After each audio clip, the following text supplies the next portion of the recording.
तो जैसा हम लोगों ने बात किया हुआ था कि संघाई सहयोग संगठन पर आज हम लोग चर्चा करेंगे, और चूंकि अभी यह चर्चा में भी है, भारत में संघाई सहयोग संगठन के विदेश मंत्रियों की बैठक आयोजित की गई है, और ऐसे में यह अपने आप में एग्जाम के पॉइंट ऑफ व्यू से भी बहुत महत्वपूर्ण हो जाता है और इस सामान्य जागरूकता के क्रम में भी महत्वपूर्ण हो जाता है। क्यों महत्वपूर्ण हो जाता है? क्योंकि संघाई सहयोग संगठन जिस क्षेत्र को रिप्रेजेंट करता है, यानी यूरेशिया के क्षेत्र को या केंद्रीय एशिया को क्षेत्र को, यह अपने आप में बड़ा महत्वपूर्ण है। इस संबंध में कभी एक बहुत बड़े भू राजनीति विशेषज्ञ मैकाइंडर ने कहा हुआ था कि जो भी दुनिया के हार्टलैंड यानी हृदय स्थल पर नियंत्रण करेगा, असल में वही दुनिया पर नियंत्रण करेगा। और ये जो हार्टलैंड है ना, ये मैकाइंडर के अनुसार यही वाला जो क्षेत्र है, इसी को उन्होंने हार्टलैंड कहा हुआ था, यानी जो केंद्रीय एशिया का क्षेत्र है, अगर इस पर किसी ने कंट्रोल कर लिया तो वह यूरोप पर भी कंट्रोल करेगा, वह एशिया पर भी कंट्रोल करेगा और पूरी दुनिया पर वही कंट्रोल करेगा। इसलिए यह हमेशा से ग्रेट गेम का एक बड़ा भाग रहा है। कभी इस क्षेत्र को लेकर रूस और ब्रिटेन में लड़ाइयां होती थी, तो कभी आगे चलकर रूस और अमेरिका के बीच में यह क्षेत्र संघर्ष का क्षेत्र बनता गया।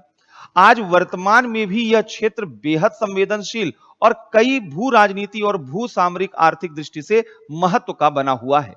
इसलिए आज की इस क्लास में हम लोग विस्तार से चर्चा करेंगे, जो परीक्षा के लिए भी जरूरी है और साथ ही साथ जागरूकता के लिए भी जरूरी है। प्रारंभिक परीक्षा के दृष्टिकोण से हम बात करेंगे कि एससीओ है क्या, इसके संगठन में कितने सदस्य हैं, कौन पर्यवेक्षक है, कौन वार्ता भागीदार देश है, इन सब बातों पर हम लोग चर्चा करेंगे। और फिर मुख्य परीक्षा के पॉइंट ऑफ व्यू से हम लोग चर्चा ये करेंगे कि आखिर एससीओ का महत्व वह क्या है। अगर रूस देखता है तो वह किस रूप में देखता है, चीन देखता है तो वह किस रूप में देखता है, और भारत, खासकर भारत के नजरिए से ये किस तरीके से मायने रखता है। क्योंकि बहुत से लोगों का यह मानना है कि भारत तो क्वाड का सदस्य है, और क्वाड का सदस्य होकर अमेरिका के साथ नजदीकी बढ़ाने के बाद अब आप एससीओ में क्यों वहां पर अपनी सक्रियता बढ़ा रहे हैं। एससीओ में चीन और पाकिस्तान जैसे देश हैं जिनके साथ आपके संबंध बिल्कुल भी खराब चल रहे हैं। तो ऐसी स्थिति में आप एससीओ में सक्रिय होने के बजाय क्यों न क्वाड के मंच पर ज्यादा सक्रिय रहें। तो इसका भी जवाब चाहिए कि आखिर भारत इतनी ऊर्जा और सक्रियता के साथ एससीओ के मंच पर क्यों भागीदार बना हुआ है। यह भी आज इस पूरे क्लास में हम लोग इन सब मुद्दों पर चर्चा करेंगे। पहले आते हैं बुनियादी चीजों पर चर्चा करने, यानी एससीओ की संरचना क्या है, एससीओ की पृष्ठभूमि क्या है, कैसे यह किस रूप में गठित हुआ। अगर हम एससीओ की बात करें तो ये जो क्षेत्र आप देख रहे हैं केंद्रीय एशिया का, जिसमें कजाकिस्तान, उज्बेकिस्तान, या जिसमें हम किर्गिस्तान, ताजिकिस्तान या तुर्कमेनिस्तान जैसे देशों को रखते हैं, ये पूरा का पूरा क्षेत्र किसी एक समय यूएसएसआर के रूप में यानी सोवियत संघ के रूप में जाना जाता था। यह रूस का पूरा साम्राज्य यहां पर था।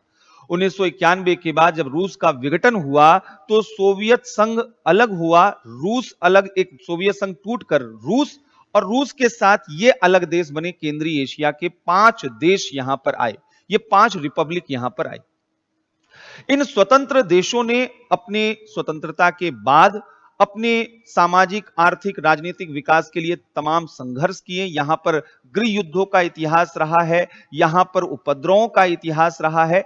लेकिन अब धीरे धीरे ये जितने भी केंद्रीय एशियाई देश हैं स्टेबिलिटी की तरफ आगे बढ़ रहे हैं और अपनी इकोनॉमी को अब पूरी तरीके से कैपिटलाइज करने की कोशिश कर रहे हैं। अब ये आगे बढ़ने की कोशिश यहां पर कर रहे हैं। अब 1991 के बाद की पृष्ठभूमि यहां पर थोड़ा समझिएगा। यहां पर जैसे ही केंद्रीय एशियाई देश का गठन हुआ तो यहां इनकी सीमा साझी हो रही थी चीन के साथ। चाहे किर्गिस्तान को हम देख लें, ताजिकिस्तान को देख लें और यहां पर कजाकिस्तान को देख लें, इनकी सीमाएं चीन के साथ यहां पर साझी होती हैं। तो चीन को अपनी सीमाओं के रेखांकन के संबंध में, बॉर्डर के डिमार्केशन के संबंध में इनके साथ थोड़े से कंफ्यूजन शुरू हो गए और यह संभावना व्यक्त की गई कि यह संघर्ष में भी बदल सकता है।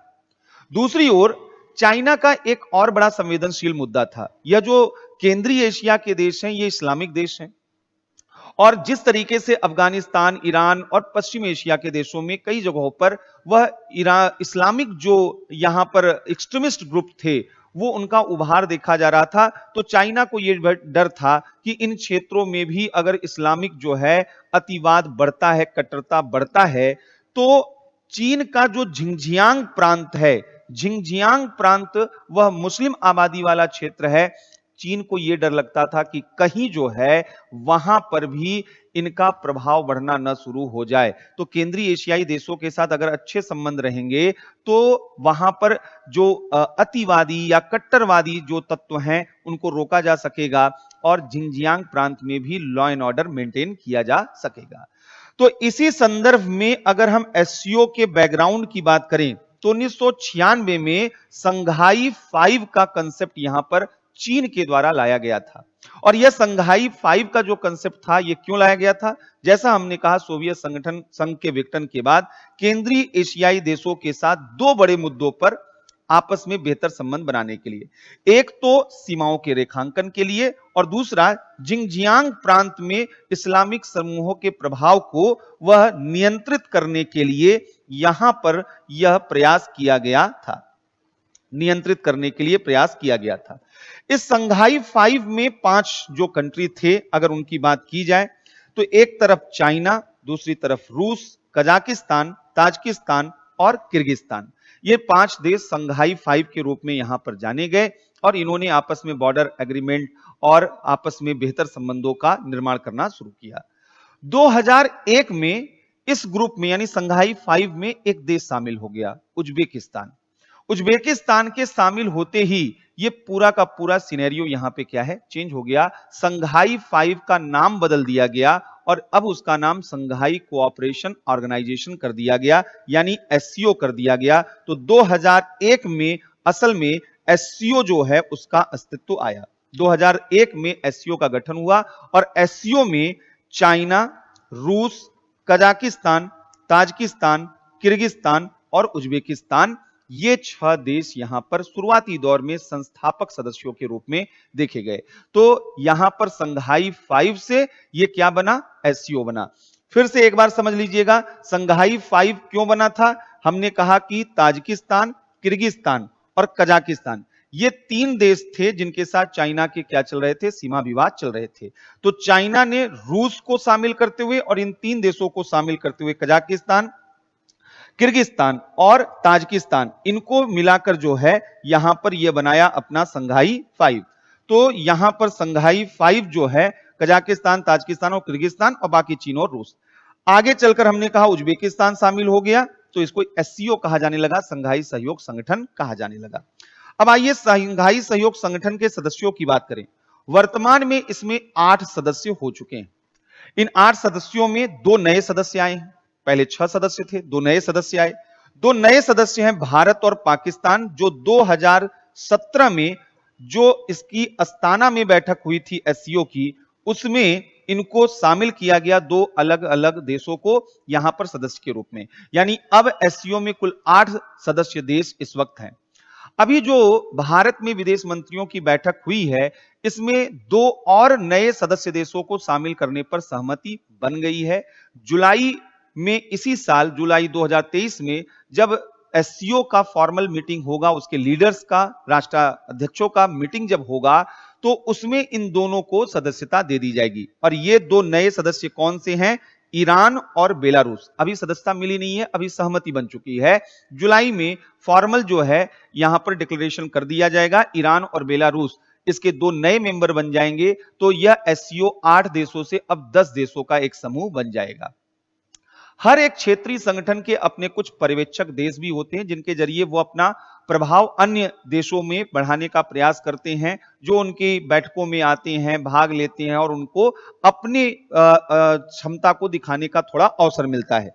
तो एससीओ के भी कुछ जो हैं पर्यवेक्षक देश हैं, जिनमें अफगानिस्तान को इन्होंने ऑब्जर्वर स्टेटस दिया हुआ है, बेलारूस, ईरान और मंगोलिया को दिया हुआ है। बेलारूस और ईरान को अब मेंबर बनाने की बात चल रही है। जैसे ही वो मेंबर बन जाएंगे पर्यवेक्षक स्टेटस से, वह वहां पर आ जाएंगे मेंबर स्टेट के रूप में।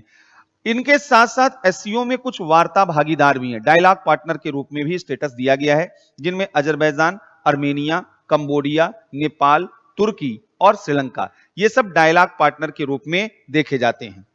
अगर एससीओ के उद्देश्य की बात की जाए तो पहले एक बार थोड़ा सा समझिएगा, केंद्रीय एशियाई देशों की जो सबसे बड़ी समस्या थी वो क्या थी? केंद्रीय एशियाई देश, जैसा हमने बताया कि ये इस्लामिक आबादी यहां पर रहती है, लेकिन पश्चिम एशिया और अफगानिस्तान के नजदीक होने के कारण हमेशा इनमें एक डर बना रहता है कि कहीं ऐसा न हो कि कट्टरवादी धार्मिक जो तत्व हैं वो यहां पर प्रभावी हो जाएं। ये जो क्षेत्र है यहां पर गृह युद्ध का प्रभाव हमेशा से रहा है, सिविल वॉर रहा है। इथनिक रूप में यहां बहुत से इथनिक ग्रुप रहते हैं, कहीं ताजिक हैं, कहीं किर्ग हैं, कहीं उज्बेक हैं, और इन सब के बीच में संघर्ष होते रहे हैं जो सिविल वॉर लाइक सिचुएशन यहां पे क्रिएट करते हैं। अब मुद्दा यहां पर यह है कि अब ये देश डरे हुए रहते हैं कि एक्सट्रीमिस्ट चीजें यहां पर ना आ पाए, क्योंकि अफगानिस्तान और ईरान यह वह क्षेत्र है जिसको गोल्डन क्रिसेंट कहा जाता है, स्वर्णिम अर्धचंद्र कहा जाता है। स्वर्णिम अर्धचंद्र का मतलब क्या है? यह संगठित अपराध का, तस्करी का क्षेत्र है। तो एक तो यह जो क्षेत्र है केंद्रीय एशिया का, यह डरा हुआ रहता है आतंकवाद से, यह डरा हुआ है धार्मिक कट्टरता से, यह डरा हुआ है धार्मिक अतिवाद से और संगठित अपराधों या तस्करी से। तो एक तो केंद्रीय एशियाई देशों की जो डर है वो हम आपको बता रहे हैं। दूसरा, केंद्रीय एशियाई जो देश हैं वो ये चाहते हैं कि अपना प्रभाव विस्तार करें। वो चाहते हैं कि अलग अलग देश इनके यहां पर आए और इनके साथ संबंध बनाए, जिससे इनकी अर्थव्यवस्था को गति मिले। आप लोगों को मालूम होना चाहिए कि केंद्रीय एशियाई देश क्या है? लैंडलॉक्ड, ये भूमि आबद्ध देश है, समुद्र तक इनकी पहुंच नहीं है, इसलिए विश्व से इनका जुड़ाव नहीं हो पाया है। न तो ये अपने संसाधनों का दोहन कर पा रहे हैं, न अपने बाजार का दोहन कर पा रहे हैं। तो इन्हें अपने विकास को गति देने के लिए विश्व के साथ जुड़ना है, इसलिए ये चाहते हैं कि अधिक से अधिक देश इनके साथ यहां पर क्या है? संबंध और संपर्क बनाए। तीसरा, जो केंद्रीय एशियाई देश हैं, इन देशों का एक बहुत बड़ा मुद्दा यह है कि आसपास के देशों के साथ आपस में संघर्ष होते रहते हैं, विवाद होते रहते हैं। ये विवाद जो है सीमा विवाद के रूप में भी हैं, ये विवाद जो है इथनिक कॉन्फ्लिक्ट के रूप में भी हैं। तो ये चाहते हैं कि इस पूरे क्षेत्र में शांति और स्थिरता बनी रहे। यही सब मुद्दे हैं जिनको मिलाकर एससीओ का ऑब्जेक्टिव जो है वो सेट किया गया। तो क्या किया गया है? एससीओ का पहला ऑब्जेक्टिव है कि सदस्य देशों के मध्य पारस्परिक विश्वास और बेहतर पड़ोसी संबंधों को क्या करना है? मजबूत करना है। दूसरा, राजनीति, व्यापार, अर्थव्यवस्था, विज्ञान, तकनीकी, संस्कृति, शिक्षा, ऊर्जा, परिवहन, पर्यटन, इन सभी क्षेत्रों में प्रभावी सहयोग को बढ़ावा देना, यानी सहयोग के अलग अलग क्षेत्रों को चिन्हित करना और उसमें संबंधों को बेहतर करना। तीसरा, जो सबसे महत्वपूर्ण इनका उद्देश्य है कि इस क्षेत्र में, पूरे इस यूरेशिया क्षेत्र में शांति, सुरक्षा और अस्थायित्व की बहाली को सुनिश्चित करना और उसके लिए संयुक्त रूप में प्रयास करना। जो हमने कहा ना, अतिवादिता से ये डरते हैं, धार्मिक कट्टरता से डरते हैं, तो ये आतंकवाद, संगठित अपराध, इनसे जो है अपने क्षेत्र की रक्षा करने के लिए प्रतिबद्ध हैं। और चौथा इनका उद्देश्य है कि विश्व को कैसा बनाया जाए। असल में एससीओ जो है एक बहुध्रुवी विश्व चाहता है, मल्टीपोलर, जहां पर कोई डोमिनेट करने वाला न हो। वो चाहते हैं कि दुनिया एक नवीन लोकतांत्रिक, न्यायपूर्ण और तार्किक राजनीतिक और आर्थिक अंतर्राष्ट्रीय व्यवस्था की स्थापना की ओर बढ़े। और इसलिए इनका यह काम है कि अंतर्राष्ट्रीय व्यवस्था को न्यायपूर्ण बनाना, लोकतांत्रिक बनाना, यह भी उनका उद्देश्य यहां पर है। ये एससीओ के ऑब्जेक्टिव, मेन ऑब्जेक्टिव जो हैं, उन पर हम लोग बात कर रहे थे। अब इसी से संबंधित कुछ और फैक्चुअल चीजें पहले एक बार देख लेते हैं। एससीओ का मुख्यालय कहां पर है? तो आपकी जानकारी के लिए बीजिंग में है, जो चाइना में है। यहां पर एससीओ का मुख्यालय। एससीओ की एक शाखा, बेहद इंपॉर्टेंट शाखा, सबसे इंपॉर्टेंट शाखा, जिसको कहा जाता है रीजनल एंटी टेररिस्ट स्ट्रक्चर, यानी क्षेत्रीय आतंक विरोधी संरचना। क्षेत्रीय आतंक विरोधी संरचना का हेडक्वार्टर जो है वह उज्बेकिस्तान के ताशगंद में है। यह भी आप लोगों के एग्जाम के पॉइंट ऑफ व्यू से महत्वपूर्ण है। इनकी भाषा क्या है? अभी तक इनकी भाषा रशियन और चाइनीज रही है और इन्हीं का डोमिनेंस यहां पे रहा है। लेकिन अब नए नए सदस्य देश भी आ रहे हैं, भारत, पाकिस्तान नए सदस्य आ ही चुके हैं और ईरान और बेलारूस को ये लोग बुला भी रहे हैं। तो ऐसी स्थिति में अभी भारत में जो बैठक हो रही है, इसमें अंग्रेजी को इसमें शामिल करने का प्रस्ताव पारित किया गया है, यानी एक सहमति यहां पर बन चुकी है। और जुलाई में जो बैठक होगी तो उस बैठक में अंग्रेजी को तीसरी भाषा के रूप में दर्जा दे दिया जाएगा। यह भी इस साल के लिए इंपॉर्टेंट यहां पर है। अब हम आते हैं अपने मूल मुद्दे पर, यानी एससीओ का जो महत्व है वो क्या है और अलग अलग देशों के लिए इसका क्या महत्व है। पहले हम लोग शुरू करेंगे रूस के संदर्भ में। अगर हम रूस से बात करें कि रूस के लिए संघाई सहयोग संगठन का महत्व क्या है, तो पहले समझिएगा, सोवियत संघ का ही तो यह भाग था। रूस जब सोवियत संघ हुआ करता था तब केंद्रीय एशिया के जो देश थे वह सोवियत संघ के हिस्से थे, यानी रूस मानता है कि यह उससे ही अलग होकर बने हुए देश हैं, और अगर अलग बने हुए देश हैं तो स्वाभाविक प्रभाव क्षेत्र यह उनका होना चाहिए। यह रूस का स्वाभाविक प्रभाव क्षेत्र। रूस यह मानता है कि इस क्षेत्र में अगर किसी की चलेगी, किसी का प्रभाव होगा तो वह रूस का होगा, और यह इसलिए क्योंकि यह रूस के बैकयार्ड में है, यानी यह रूस का स्ट्रेटेजिक बैकयार्ड है। अगर यह क्षेत्र सुरक्षित रहेगा तो रूस सुरक्षित रहेगा, यह क्षेत्र कमजोर होगा तो रूस की सुरक्षा चिंताएं क्या होंगी, बढ़ेंगी। अब यहां पर मुद्दा क्या है, हाल के दिनों में चाइना बहुत तेजी के साथ इस क्षेत्र में अपना बढ़त बनाया है। चाइना ने व्यापक स्तर पर निवेश किया है, यहां व्यापार कर रहा है, और बेल्ट रोड इनिशिएटिव से हर एक केंद्रीय एशियाई के देश जुड़े हुए हैं। ऐसे में रूस के लिए एक चिंता का विषय यह है कि कहीं चाइना जो है वह इस क्षेत्र में पूरी तरीके से रूस को बाहर न कर दे और रूस का जो प्रभाव है वो कम न कर दे। तो रूस के लिए महत्व है क्योंकि यह उसका स्ट्रेटेजिक बैकयार्ड है। और रूस की चिंता तब बढ़ गई थी जब 2001 में अमेरिका ने अफगानिस्तान पर हमला करके वहां नियंत्रण किया था, और तब कई केंद्रीय एशियाई देश वो चीन या रूस के प्रभाव से अलग होकर चाहते थे कि अमेरिका यहां पर और सक्रिय भूमिका निभाए और केंद्रीय एशियाई देशों के नजदीक आए। ये केंद्रीय एशिया के देश चाहते थे। केंद्रीय एशिया के देश वह पूरी तरीके से अभी ऑक्युपाइड है, कंट्रोल्ड है रशिया और चाइना के द्वारा। तो उस वक्त जो है रशिया की चिंताएं बढ़ गई थी, उसे लग रहा था कि कहीं अमेरिका जो है केंद्रीय एशिया में अपना प्रभाव अगर बढ़ा लेता है तो ऐसी स्थिति में रूस की सुरक्षा चिंताएं क्या हो जाती, बढ़ जाती। तो रशिया इसे अपने स्ट्रेटेजिक बैकयार्ड के रूप में देख रहा है। न तो यहां पर वह वेस्टर्न कंट्रीज का प्रभाव चाहता है और न ही वो यहां पर चाहता है कि चाइना का बहुत हद तक प्रभाव हो।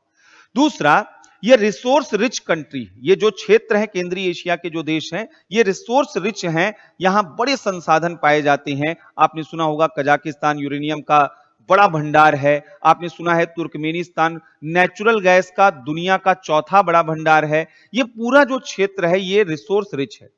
तो यहां पर रशिया चाहता है कि ज्वाइंट रूप में मिलकर आर्थिक रूप में सहयोग करे, संसाधनों का उपभोग मिलजुल कर वहां पर करें। यानी आर्थिक दृष्टि से भी रूस के लिए केंद्रीय एशिया बहुत महत्वपूर्ण है। तीसरा, रशिया का एक और बहुत पुराना महत्वाकांक्षा है। रशिया जो है वह पश्चिम एशिया में अपना और अधिक प्रभाव बढ़ाना चाहता है, डायरेक्ट यहां पर अपना इन्वॉल्वमेंट, एंगेजमेंट चाहता है। अगर केंद्रीय एशिया पर उसका कंट्रोल रहेगा तो पश्चिम एशिया उसके नजदीक रहेगा, और पश्चिम एशिया नजदीक रहेगा तो इसके सहारे वो हिंद महासागर में आना चाहता है, और दक्षिण एशिया, अफ्रीका की जो राजनीति है उसमें अपनी बड़ी भूमिका को तलाशना चाहता है। तो ऐसे में केंद्रीय एशियाई देश रशिया के लिए बहुत महत्वपूर्ण है। और एक और पहलू है, रशिया अब अपने आप को केवल और केवल इस क्षेत्र तक सीमित नहीं रखना चाहता, उसने अपना दायरा बढ़ा दिया है।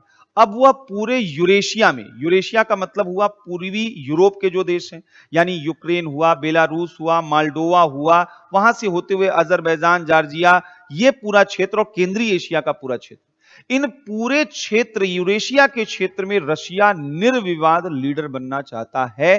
और यह तब हो पाएगा जब उसका पड़ोसी यानी केंद्रीय एशिया वह पूरी तरीके से उसके प्रभाव में रहे।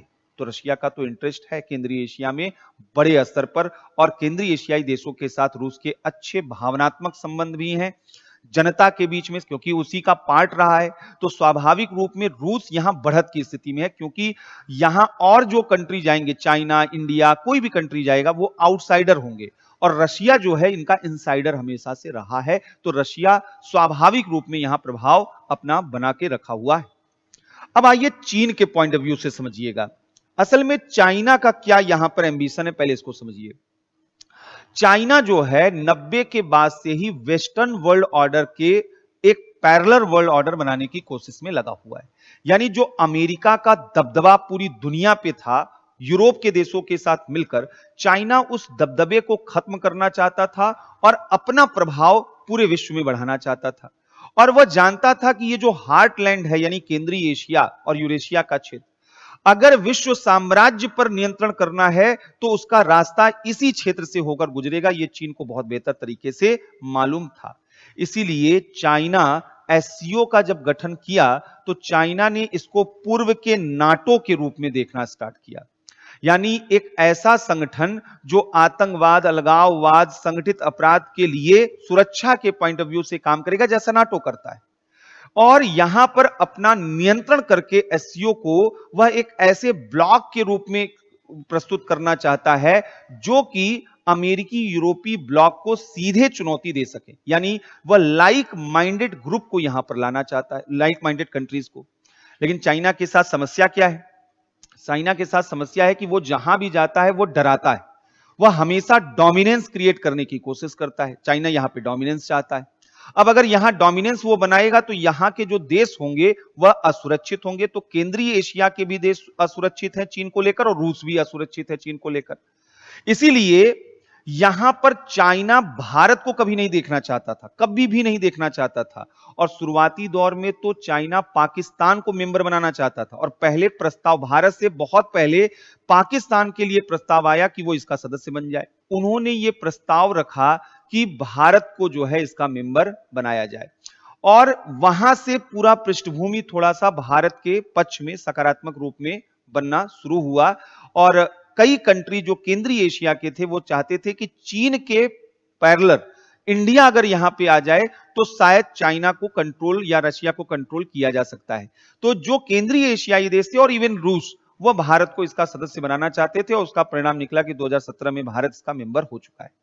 तो ये बहुत बड़ा चीन के लिए झटका भी था। लेकिन चीन लगातार कोशिश कर रहा है कि ऐसे देशों को इसमें शामिल किया जाए जो उससे जुड़े हुए हों और उसके हितों से जुड़े हुए हों और पश्चिमी देशों के विरोधी हों। तो जैसे आपको मालूम है कि अभी ईरान और बेलारूस यहां पे नए सदस्य बन रहे हैं। ये इसी पर्पस के लिए है कि जिससे एक अपना खुद का ब्लॉक भविष्य में बना सके। यानी चाइना जो है वह अपने डोमिनेंस में एससीओ को एक बड़े ग्रुप के रूप में बनाना चाहता है भविष्य में, जिससे वह पूरी दुनिया में ऐसे देशों को इकट्ठा कर सके और एक गुट बना सके जो अमेरिका के विरोधी हैं। तो अपना खुद का ब्लॉक चाइना एससीओ को समझता है। लेकिन चैलेंज है चाइना के सामने, सब आसान नहीं है। रशिया एक्सेप्ट नहीं कर रहा है, इंडिया एक्सेप्ट नहीं करेगा, तो ये यहां पे चैलेंज भी है। दूसरा, चाइना यूरेशिया के क्षेत्र में प्रभाव विस्तार चाहता है। वह अब पूर्वी यूरोप में भी प्रवेश करना चाहता है और उसके आगे भी वह पश्चिमी यूरोप तक जाना चाहता है। इसीलिए बेल्ट और रोड जो यहां पर इनिशिएटिव उसने स्टार्ट किया, यहां से होते हुए पूर्वी यूरोप और यूरोप के केंद्रीय भागों में प्रवेश करने की उसकी योजना है, और इस दिशा में बहुत तेजी के साथ वो काम कर रहा है। अगर ऐसा वह कर लेता है तो यूरोप पे अगर उसका पकड़ बना तो अमेरिका वैसे ही खत्म। अगर अमेरिका सही मायने में पूरी दुनिया को लीड कर रहा है तो इसका एक बहुत बड़ा कारण है कि अमेरिका के पास विकसित देशों के रूप में यूरोप का बहुत बड़ा समर्थन हमेशा से हासिल रहा है, और चाइना यूरोप में पहुंचकर अमेरिका के इस बढ़त को पूरी तरीके से खत्म कर देना चाहता है। तो ये एक बहुत फ्यूचर का जो विजन है चाइना का, धीरे धीरे उस पर वो काम कर रहा है। तीसरा, जैसा आपको मालूम है कि यह संसाधन से संपन्न क्षेत्र है, तो चाइना इसके संसाधनों पर नियंत्रण करना चाहता है। चाइना की जो जरूरत है, चाइना तो की इकोनॉमी लगातार एक्सपेंड कर रही है, तो चाइना की जरूरतें, चाहे ऊर्जा जरूरतें हो, चाहे रिसोर्स की जरूरत हो, वो लगातार बढ़ रही है। चाइना की कंपनियां यहां पर निवेश कर रही हैं, यहां अपना बाजार बना रही हैं, तो चाइना की इकोनॉमी के लिए भी यह जो क्षेत्र है वह बहुत मायने रखता है। अब आते हैं मेन जो हमारा किरदार है, यानी भारत। भारत के लिए अगर इसके महत्व की बात किया जाए, पहला तो भारत का सीधा सिंपल सा एजेंडा है कि भारत यूरेशियाई क्षेत्र तक अपना प्रभाव किसी तरीके से बढ़ा ले। असल में भारत के सामने एक बड़ा प्रॉब्लम है कि भारत के अगर लिहाज से देखा जाए तो यह जो क्षेत्र है केंद्रीय एशिया का, यह भारत की पहुंच से बहुत दूर है।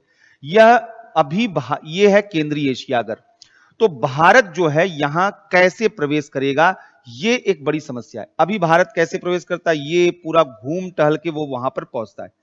भारत चाहता है कि अगर एससीओ का मेंबर रहेगा तो भविष्य में वह इस क्षेत्र में प्रवेश करेगा और इस क्षेत्र के माध्यम से इस पूरे क्षेत्र में यानी पूर्वी यूरोप का और केंद्रीय एशिया का जो क्षेत्र है जिसको यूरेशिया कहते हैं, इस क्षेत्र में वह अपना प्रवेश चाहता है। असल में भारत ने पिछले कुछ दिनों से पड़ोस की परिभाषा को बदल के रख दिया है। पहले पड़ोस की जो परिभाषा होती थी वो कहा जाता था कि जो अपने निकटतम पड़ोसी हैं, यानी भारत में दक्षिण एशिया के जो देश थे उनको निकटतम पड़ोसी कहा जाता था। फिर भारत ने पड़ोस की परिभाषा बदली, विस्तारित पड़ोस की यहां पर अवधारणा दे दी है, एक्सटेंडेड नेबर। और विस्तारित पड़ोस के रूप में वह देखता है पूर्वी एशिया को, पश्चिम एशिया को और केंद्रीय एशिया को।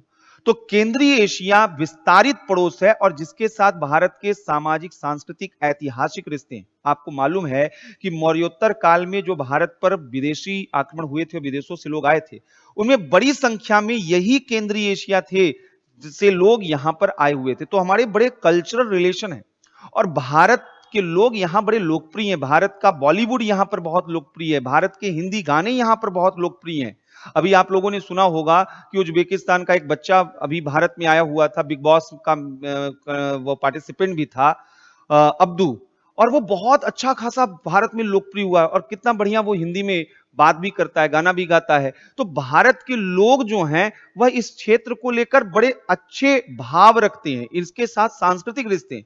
ऐसे देश जिनसे भूगोल के स्तर पर आप थोड़े दूर हो सकते हैं लेकिन संस्कृति के स्तर पर, भावनाओं के स्तर पर नजदीक है, वहां तो आपका रिश्ता बनाना और आसान हो जाता है।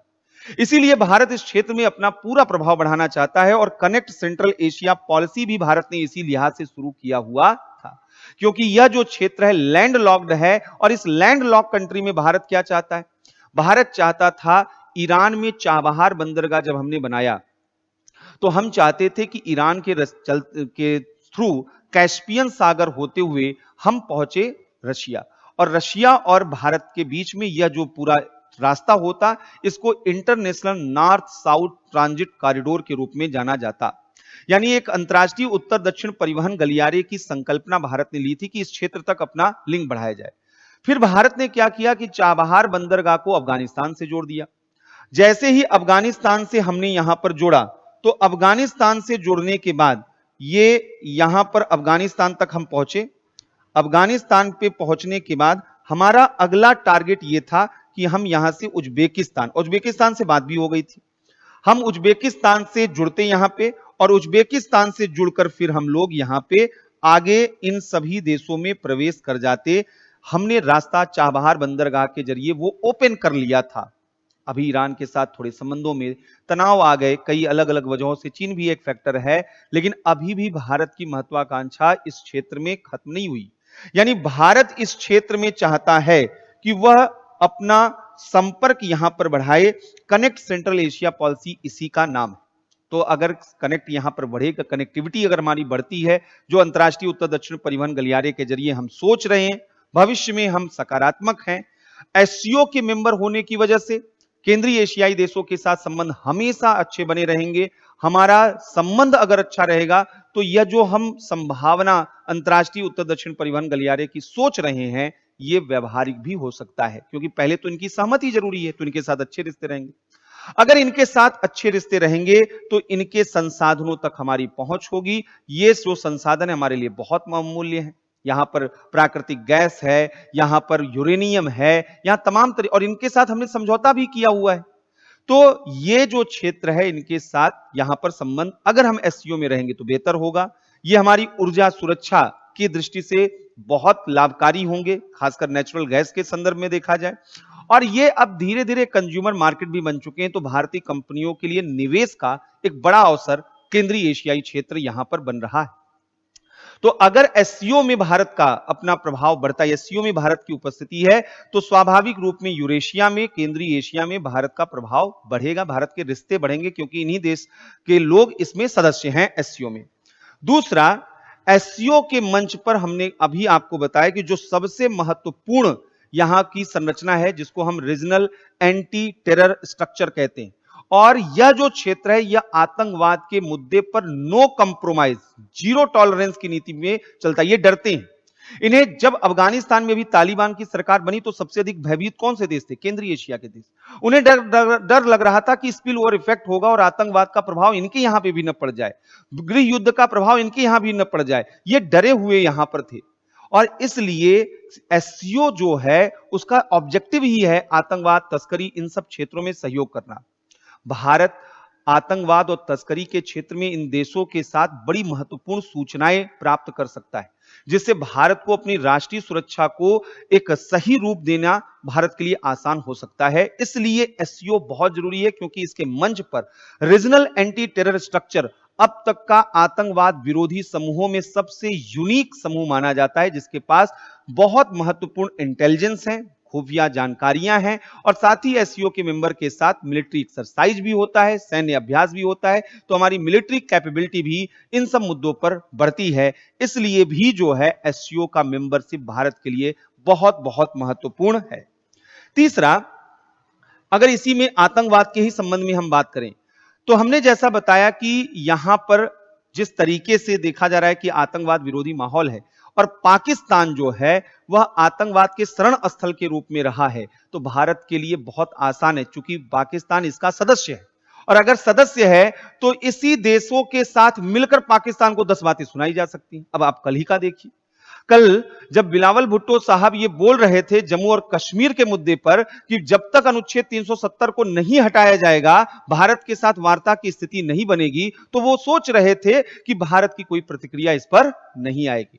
लेकिन भारतीय विदेश मंत्री ने दो टूक शब्दों में कहा कि टेरर इंडस्ट्री के स्पोक्स पर्सन के रूप में बिलावल भुट्टो यहां पर आए हैं, पाकिस्तान के विदेश मंत्री, और ऐसे स्पोक्स पर्सन से बातचीत करना भारत बिल्कुल पसंद नहीं करेगा। भारत ने क्लियरली बोल दिया कि आप आतंकवाद को प्रायोजित करते हैं और आपके साथ वार्ता की तो कोई बात ही नहीं। और भारत ने जब यह बात बोली तो ऐसा नहीं कि भारत अकेले वैक्यूम में कोई चीज बोल रहा है, भारत को अन्य देशों का समर्थन भी मिलता है जो एससीओ के मेंबर देश हैं। और अगर पाकिस्तान उसका सदस्य है, पाकिस्तान उसका सदस्य है, तो पाकिस्तान पर तो दबाव बढ़ेगा, तो पाकिस्तान पर भी इसका दबाव बढ़ रहा है।